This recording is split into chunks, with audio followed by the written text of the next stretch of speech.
Good morning बच्चों, कैसे हो? सब ठीक हो? ऑनलाइन क्लास का मज़ा ले रहे हैं?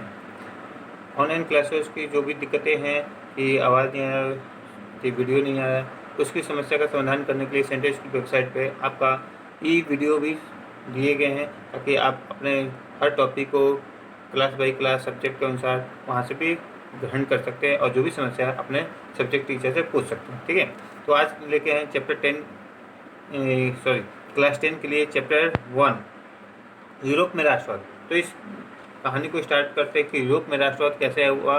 उससे पहले एक भूमिका है। यूरोप में राष्ट्रवाद से पहले आपने क्लास 9 में पढ़ा होगा फ्रांसीसी क्रांति। फ्रांसीसी क्रांति जो 1789 में घटित हुई फ्रांस में, जो लुई 16 जो बुर्बो राजवंश का राजा था, जिसको हटाकर वहाँ पर जैकबिन क्लब के नेता मैक्सिमिलियन रोबेस्पियर्स बैठे। उसके बाद 1804 ईस्वी में नेपोलियन बोनापार्ट ने अपना सत्ता स्थापित किए और फिर राजतंत्र वहाँ पर लाया। राजतंत्र से लोकतंत्र, लोकतंत्र से फिर राजतंत्र वहाँ पर आया। तो फ्रांसीसी क्रांति यूरोप का ही एक देश है फ्रांस, जिसके प्रभाव से आसपास के यूरोप के जितने देश है सब में ये राष्ट्रवाद की भावना उत्पन्न होगी। अब ये राष्ट्रवाद की भावना क्या है? तो फ्रांसीसी क्रांति में भी हमने बताया था कि राष्ट्रवाद क्या है। एक ऐसी भावना है, राष्ट्रवाद क्या है? अपने राष्ट्र के प्रति प्रेम और भावना को ही राष्ट्रवाद कहते हैं। मतलब जिस देश में रहते हैं उसमें के प्रति आपके अंदर प्रेम की भावना होनी चाहिए, उसमें आपके अंदर आत्मसमर्पण की भावना चाहिए, उस देश के कल्याण की भावना चाहिए, वो है राष्ट्रवाद। इसका एक एग्जाम्पल, एक परिभाषा एक और है जिसको बता देते हैं। राष्ट्रवाद की भावना किसी विशेष भौगोलिक एवं सांस्कृतिक परिवेश में रहने वाले लोगों के बीच व्यक्त एक भावना है जो उसमें परस्पर प्रेम और एकता को स्थापित करती है। यह भावना आधुनिक विश्व में राजनीतिक पुनर्जागरण का परिणाम भी है। जो यूरोप में थी, भारत में राष्ट्रवाद में भी हमने बताया था राष्ट्रवाद, और इस इंडो चाइना राष्ट्रवाद उसमें भी राष्ट्रवाद है, और यूरोप में राष्ट्रवाद इसमें भी राष्ट्रवाद। राष्ट्रवाद मतलब देश के प्रति एक सच्ची प्रेम भावना, एकता का, ठीक है, इसको कहते हैं राष्ट्रवाद।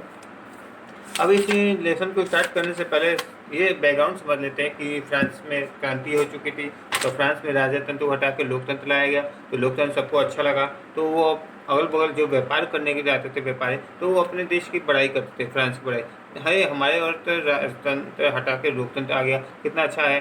क्योंकि देखिए यहाँ पे टैक्स नहीं लगता है, जो 3 वर्गों में बांटा गया था फ्रांस को, पादरी वर्ग, कुलीन वर्ग और मध्यम वर्ग। इन तीनों वर्ग में जो टैक्स था, उस टैक्स प्रवृत्ति को नेपोलियन बोनापार्ट ने खत्म कर दिया, सबको मत देने का अधिकार। तो आपस के जो भी यूरोप के बगल में अगल बगल कंट्री है, उन सभी में इसकी चर्चा जोर शोर से होने लगी व्यापारी के माध्यम से। तो जिसके कारण वहाँ के लोगों को भी लगा कि हम लोग तो राजतंत्र से क्यों दबे रहे, हम लोग राजा की बातों को क्यों माने। तो राजतंत्र को हटाकर जो निरंकुशवाद है, जो किसी सेना के में या किसी राजा के दबाव में होता है, राजाशाही, उसको हटाकर लोकतंत्र को लाया जाए, तो उनमें भी राष्ट्रवाद की भावना उत्पन्न होगी। इस तरह राष्ट्रवाद की भावना यूरोप में शुरुआत हुई, जिसका एक चित्र दिया है गया है 1848 में। एक फ्रांसीसी कलाकार है फ्रेडरिक शैरियू, इसमें 4 चित्रों की एक श्रृंखला बनाई, 4 चित्रों का एक क्रमबद्ध तैयार किया, जिसमें सपनों का एक संसार बनाया, जिसमें शब्दों से जनतांत्रिक मतलब जनता के लोकमत और सामाजिक गणतंत्रों को मिलाकर एक चित्र का निर्माण बनाया। और इस चित्र में यूरोप अमेरिका के लोगों को दिखाया गया। इस चित्र में थोड़ा सा है क्या जिक्र कर ले, पहला ही चित्र है कि इसमें सभी उम्र के लोग, सामाजिक वर्गों को, स्त्री पुरुष सभी लंबी कतार लगे हुए हैं, और स्वतंत्रता का प्रतिमा जो वहाँ की मूर्ति मानी जाती है उसकी वंदना करते हुए दिखाई दे। हर उम्र के लोग, हर जाति के लोग, हर धर्म के लोग और मिलकर यूरोप अमेरिका के लोग इस स्वतंत्रता की देवी का प्रणाम करते आ रहे हैं और उनकी वंदना कर रहे हैं, जिसे हम लोग भारत माता की वंदना करते हैं। ठीक है, और ये निरंकुश जो शासन है, राजा शासन, उसको धराशायी करते हुए दिखाया गया है। एक चित्र में ऊपर गॉडफादर हैं और वो आशीर्वाद दे रहे हैं, और नीचे देखिए जो चित्र दिया है, इन चित्र में दिया है कि लाखों की संख्या में लोग जो झंडे लेके चले हैं, और बगल में एक टूटी फूटी धराशायी इमारत दिखाई है, जो निरंकुश शासन है, जो राजाशाही है, उनको ध्वस्त करते हुए एक लोकतंत्र की स्थापना करते हुए दिखाया गया है। ठीक है, ये किसके अनुसार है? 1848 में फ्रेडरिक शैरियू के द्वारा, फ्रांसीसी कलाकार द्वारा ये दिया गया। अब इसमें एक वर्ड आता है जो कल्पना मत, जिसे कहते हैं यूटोपिया। अभी यूटोपिया क्या है तो ध्यान से सुनिएगा। यूटोपिया एक ऐसे समाज की कल्पना करता है कि ये इतना आदर्श समाज होना चाहिए कि जिसका सपना साकार होना भी असंभव लगता है, कि हमारा एक अच्छा राजा होना चाहिए, हर जगह राजा की बड़ाई होनी चाहिए, राजा की आज्ञा पर प्रजा काम करती है, प्रजा उनकी बुराई नहीं करती, प्रजा की जो भी हित है उनको राजा पूरा करता है। ऐसा क्या सपने में हो सकता है? नहीं हो सकता है। राजा, चाहे राजा राम भी रहे, उनकी भी आलोचना लास्ट में की गई, रावण को मारने व सीता के लिए आलोचना हो गई। तो कोई भी राजा शुद्ध नहीं रह सकता। इसलिए ये जो कल्पना है ये साकार नहीं है, इसे कहते हैं यूटोपिया, एक कल्पना मात्र है, एक मनगढ़ंत कहानी। ठीक है, कि हमारा राष्ट्र ऐसा होना चाहिए, तो इसे कहते हैं यूटोपिया, कल्पना मात्र है। इसके बाद आते हैं राष्ट्रवाद। राष्ट्रवाद क्या बताएं? अपने राष्ट्र के प्रति प्रेम और भक्ति। जब अब अत्याचार बढ़ते जाता है तो लोगों को लगता है कि ये शासन व्यवस्था को उखाड़ के फेंक देना चाहिए। ठीक है, तो उसमें आती है राष्ट्रवाद की भावना। अब राष्ट्र क्या है? तो अर्नेस्ट रेनर के अनुसार समान भाषा, नस्ल, धर्म वाले विशेष क्षेत्र जिसे राष्ट्र कहते हैं, जिसे एक समान नस्ल के लोग हैं रहते हैं, एक धर्म के लोग रहते हैं, एक भाषा के लोग रहते हैं, एक जाति या एक धर्म के लोग रहते हैं, उसे राष्ट्र कहते हैं। लेकिन भारत एक ऐसा राष्ट्र है जहाँ पे सभी धर्म के लोग, हर नस्ल के लोग, हर भाषा के लोग वहाँ पे रहते हैं, तब भी भारत भी एक राष्ट्र है। ठीक है, तो यहाँ पे राष्ट्र की परिभाषा उनके अनुसार उस वक्त जमाने में थी, लेकिन अभी के राष्ट्र के अनुसार यहाँ पे सभी धर्म, सभी जाति, सभी भाषा के लोग रह सकते हैं। ये भी राष्ट्र है। एक राष्ट्र लंबे प्रयासों और त्यागों और निष्ठा के चरम बिंदु होता है। मतलब जब भी कोई राष्ट्र का निर्माण होता है तो अचानक उसको आज़ादी नहीं मिल जाती है, तो उसके लिए एक लंबा प्रयास करना पड़ता है, लाखों लोगों को बलिदान देना पड़ता है, आहुति अपने जीवन का बलिदान देना पड़ता है इस आज़ादी को प्राप्त करने की। चाहे भारत की आज़ादी देख लो, इंडो चाइना की आज़ादी देख लो, फ्रांसीसी में राष्ट्रवाद देख लो, या यूरोप में राष्ट्रवाद की जो पढ़ है इसमें भी, तो लाखों लोगों ने अपने जीवन को बलिदान किया, तब तो भारत को आज़ादी मिली थी। उसी तरह यूरोप में भी आज़ादी के लिए लाखों लोगों ने अपने जीवन की आहुति दी, तब उनके त्याग और बलिदान से राष्ट्र का निर्माण हुआ यूरोप में। अब आते हैं राष्ट्रवाद की भावना उत्पन्न होने के कारण। यूरोप में राष्ट्रवाद के उत्पन्न होने के क्या कारण थे? हमने कहा पहला कारण था फ्रांसीसी क्रांति। पहला कारण क्या था? 1889 में जो फ्रांसीसी क्रांति घटित हुई 28वीं सदी में, वो सबसे पहला कारण था। दूसरा कारण, जो फ्रांस को 3 वर्गों में बांटा गया था, पादरी वर्ग, मध्य वर्ग जिसे कुलीन है, और एक साधारण वर्ग। ये 3 वर्ग है, जिसमें 2 वर्ग को टैक्स नहीं देना पड़ा, एक वर्ग को 2 टैक्स देना पड़ा, टाइल और टाइल, जिसका विरोध करने के लिए यूरोप में राष्ट्रवाद आया। फ्रांस भी राष्ट्र का ही है, इसलिए फ्रांस में को भी यूरोप में का भाग है, इसलिए कहते हैं यूरोप में राष्ट्रवाद आया। ठीक है, इसके अतिरिक्त है कि जर्मनी, इटली और स्विट्जरलैंड आदि ऐसे बहुत से देश हैं जिसको बहुत से छोटे छोटे भागों में बिखरे हुए थे, उसका एकीकरण हुआ। ठीक है, एकीकरण मतलब उसको संयुक्त करके एक जोड़ा गया। जैसे भारत में भी बहुत से 542 रियासत थे, जो जिसे हम लोग राज्य कह सकते हो उस वक्त जमाने में, और वो सब मिलकर एक राज्यों का समूह बना जिसे हम लोग राष्ट्र कहते हैं, भारत एक राष्ट्र। ठीक है, तो छोटे छोटे राज्यों को विभाजन होता है, उसका भी अपना एक स्वतंत्र शासक होना चाहिए, ऐसा यूरोप में राष्ट्रवाद होने के कारण मिले। इसके बाद 1789 में फ्रांसीसी क्रांति, जो पहली घटना है, वो राजतंत्र को खत्म करना था। राजतंत्र को खत्म करके लोकतंत्र को लाना था, ताकि सारे देश लोकतंत्र के ओर अग्रसर प्यार कर सकते थे, और सारे लोकतंत्र में लोगों के हितों की रक्षा होती है, सबको वोट देने का अधिकार होता है, मत देने का अधिकार। क्योंकि अधिकतर फ्रांस में भी देख पढ़ोगे, भारत में भी पढ़ोगे, या इंडो चाइना में, तो वहाँ पे महिलाओं को वोट देने का अधिकार नहीं था, जबकि लोकतंत्र में महिलाओं को भी वोट देने का अधिकार मिलता है। राजाशाही में महिला को वोट देने का अधिकार नहीं मिलता है। ठीक है, अब आते हैं निरंकुश शासक। ये निरंकुश शासक क्या है, तो थोड़ा सा बता देते हैं। निरंकुश शासन, निरंकुशवाद, निरंकुश शासन एक ऐसी सरकार, एक ऐसा शासन व्यवस्था जिसकी सत्ता पर किसी विशेष प्रकार के अंकुश नहीं होता, मतलब कोई अंकुश नहीं है। एक राजा का मनमानी होता है, एक सैनिक शासन होता है जो अपने मनमानी करता है, जो अपना कर, जैसे किम जोन देख लो, वो अपनी मनमानी करता है, तो उस तरह का निरंकुश शासन।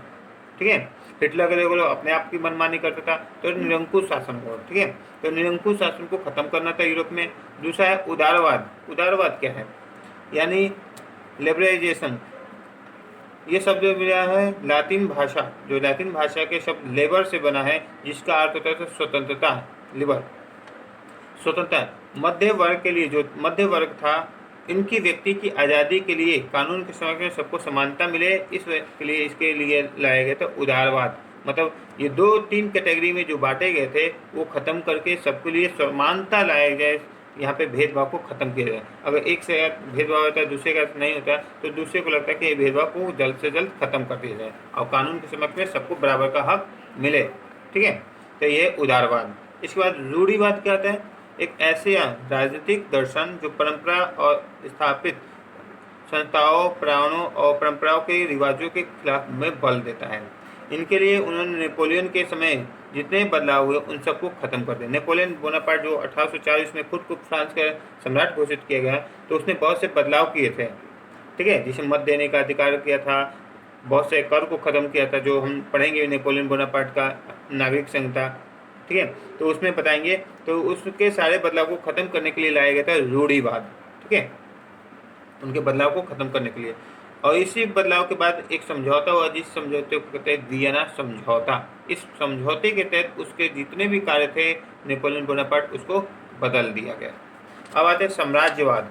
तो जानते हैं साम्राज्यवाद, जब कोई देश अपने देश की संधि को बढ़ाता है, मतलब अपने सीमा को बढ़ाता है आर्मी या सैन्य बल के प्रयोग के कारण, तो उसे कहते हैं साम्राज्यवाद।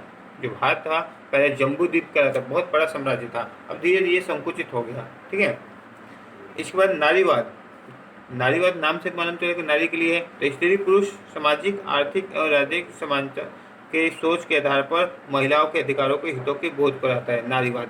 अधिकतर हमारे समाज में महिलाओं को समान अधिकार नहीं मिलता, उन्हें अपने अधिकारों की रक्षा के लिए लड़ना पड़ता है, वोट देने के लिए लड़ना पड़ता है, उनके अधिकारों के हनन होता है, उनके साथ भेदभाव होता है। ऐसे के लिए लाया गया था नारीवाद, मतलब उनके हितों की भी रक्षा करना है सामान्य पुरुषों के साथ, मतलब वो भी पुरुषों के बराबर समान है, इसलिए लाया गया था नारीवाद। ठीक है, अब एक वर्ड है रूमानीवाद। रूमानीवाद क्या है? एक ऐसी सांस्कृतिक आंदोलन जो खास तरह के राष्ट्रीय भावना को विकास करना चाहता था। अब रूमानीवाद देखो ध्यान से, एक सांस्कृतिक राष्ट्रीयवाद। अब देश की आज़ादी हो रही है और कुछ लोग तो युद्ध में लड़ रहे हैं, देश को आज़ादी करने के लिए आत्म बलिदान कर रहे हैं, लेकिन जो लड़ नहीं सकते, जो गायक है, लेखक है, शिक्षक है, तो वो सब क्या कर सकते हैं? कविता लिख सकते हैं, कहानी लिख सकते हैं, देशभक्ति की पोएम लिख सकते हैं, गज़लें लिख सकते हैं, जिसमें लोगों को आत्मसम्मान अंदर से भावना बढ़े, देश के प्रति प्रेम भावना, तो वो है रूमानीवाद। मतलब राष्ट्रपति भावना को भरना हर व्यक्ति में, ये उनका कर्तव्य है, तो इसे कहते हैं रूमानीवाद। सांस्कृतिक कार्यक्रम में जो दिखाते हो, बहुत से देखते बच्चे कि 15 अगस्त और 26 जनवरी बहुत से आपको नाटक करते हैं देशभक्ति पर, तो सब क्या देशभक्ति पर नाटक करते हैं, बाकी जो लोग देखते हैं उनमें देशभक्ति भावना बढ़ता है कि नहीं बढ़ता है, कि देश के लिए कुछ कर जाना चाहिए। अभी राष्ट्र रूमानीवाद के कुछ उद्देश्य है। रूमानीवाद के क्या उद्देश्य है? कि राष्ट्रवाद का विकास केवल युद्ध और क्षेत्रीय विस्तार से नहीं हो सकता। राष्ट्रवाद का विकास युद्ध से, मतलब युद्ध लड़ते रहे और साम्राज्य का विस्तार करें तो राष्ट्रवाद की भावना नहीं बढ़ेगी। इसके लिए हमें कला, कहानी, किस्से और संगीत के माध्यम से की मदद लेनी चाहिए। मतलब अपने देश की भावना को, अगर भगत सिंह, राजगुरु, सुखदेव, इनकी कहानी को लोगों को पढ़ाया जाए तो उनमें खुद ब खुद राष्ट्रवाद की भावना पनपेगी। ठीक है, तो ये है राष्ट्रवाद की भावना को भरने का। संगीत के माध्यम से बहुत से नृत्य गायन जो निकलते हैं, संगीत जो देशभक्ति पे लोगों को में खुद भर देते हैं कहानी भावना। इसके बाद रूस में एक भाषा पॉलिश का प्रयोग किया गया, राष्ट्रवादी के रूप में लिया गया। रूस का जो भाषा है पॉलिश, इसका भी उपयोग किया गया राष्ट्र भावना को भरने के लिए रूप में। एक है रूपक। रूपक क्या है? जब किसी अमूर्त विचार मतलब लालच, ईर्ष्या, क्रोध, मोह, ये सब क्या है? अमूर्त विचार हमारे दिमाग में हमेशा आते रहते हैं। लालच आता है, द्वेष आता है, क्रोध आता है, हर बात पे, छोटी छोटी बातों पे हम लोग लड़ जाते हैं। तो ऐसे किसी व्यक्ति या किसी चीज़ पर के जरिए इंगित करता है, ये होता है रूपक। मतलब चित्र के माध्यम से वो दर्शाने का काम करता है। 18वीं से 19वीं शताब्दी में रूपक का प्रयोग बहुत ज़्यादा किया गया। राष्ट्रवादी भावना का विकास करने के लिए मजबूत बनाने का भी काम किया गया। रूपक मतलब एक चित्र का माध्यम से है, जो लालच को दिखा रहा है, ईर्ष्या को दिखा रहा है, बहुत से कार्टून के रूप में दिखाया जाता है, मूर्ति के रूप में दिखाया जाता है, तो उस भावना को कहते हैं रूपक, मतलब चित्र रूप से। इसके बाद चलते हैं, तो इसमें लिखा है ब्रिटानी राष्ट्र का एकीकरण। ब्रिटानी राष्ट्र मतलब ब्रिटेन के जितने राष्ट्र हैं वो सबको एकीकृत किया गया। ब्रिटेन के अंदर कौन कौन आते हैं? तो ध्यान से सुनिए, ब्रिटेन के अंदर आते हैं इंग्लैंड, स्कॉटलैंड, आयरलैंड, ये तीनों मिलकर बना है यूनाइटेड किंगडम, जिसे कहते हैं यूके। याद रहेगा, इंग्लैंड, स्कॉटलैंड और आयरलैंड, ये तीनों बनके क्या बना है? United kingdom. राष्ट्र का निर्माण के बाद राष्ट्रगान भाषा लिखी जाने लगी। इंग्लिश को मुख्य भाषा बनाया गया। ब्रिटेन के राष्ट्रीय ध्वज भी बनाया गया। ठीक है, तो ये ब्रिटानी राष्ट्र का एकीकरण के लिए है। ब्रिटेन को समाज में अंग्रेजी, वेलवा, स्कॉट, आयरिश ऐसे बहुत से ढेर सारे भाषाओं के निर्जातीय समूह के लोग भी रहते हैं। निर्जातीय समूह तो आदिवासी समूह के लोग, जैसे भारत में भी नीमचा, भूटिया, उराव, संथाल ऐसे बहुत से जनजाति लोग हैं। तो उसमें भी, वहाँ पे भी, यूरोप में भी रहने वाले जनजातियों को कहते हैं निर्जातीय समूह के लोग। इनका भी यूरोप में राष्ट्रवाद में अहम योगदान है। औद्योगिक क्रांति के बाद, जो ब्रिटेन में औद्योगिक क्रांति हुए, इसके बाद ब्रिटेन की आर्थिक शक्ति बहुत ज़्यादा बढ़ गई। आर्थिक शक्ति मतलब अगर औद्योगिक क्रांति, मशीनों का आविष्कार हुआ, बहुत से मशीनें आई, तो विदेशों से जो कच्चे माल आते हैं उसके कारण प्रोडक्ट का भाव बढ़ गया, तो उनकी आर्थिक शक्ति में वो उभरे। इंग्लैंड और स्कॉटलैंड के बीच में एक act of union, United kingdom of great Britain का गठन किया गया। किसके बीच में? इंग्लैंड और स्कॉटलैंड के बीच एक एक्ट पारित किया गया, एक्ट ऑफ यूनियन, जिसे कहते हैं United kingdom of great Britain का गठन किया गया। कुछ सालों के बाद इसके अंदर स्कॉटलैंड, आयरलैंड को भी शामिल कर लिया। ब्रिटेन का एक नया राष्ट्र बना जिसे कहते हैं ब्रिटानी राष्ट्र। ब्रिटानी राष्ट्र जो कौन कौन से बना है? इंग्लैंड, स्कॉटलैंड और आयरलैंड। ठीक है, तो पार्ट 1 में हमने इतना समझा। पार्ट 2 में हम समझ गएंगे कि नेपोलियन संहिता क्या है, या नागरिक संहिता, वियना संधि, और यूरोप में राष्ट्रवाद के लिए महत्वपूर्ण 4 व्यक्तियों का योगदान। वो 4 व्यक्ति कौन है, नेक्स्ट पार्ट 2 को लाते हैं, उसमें बताते हैं। ठीक है।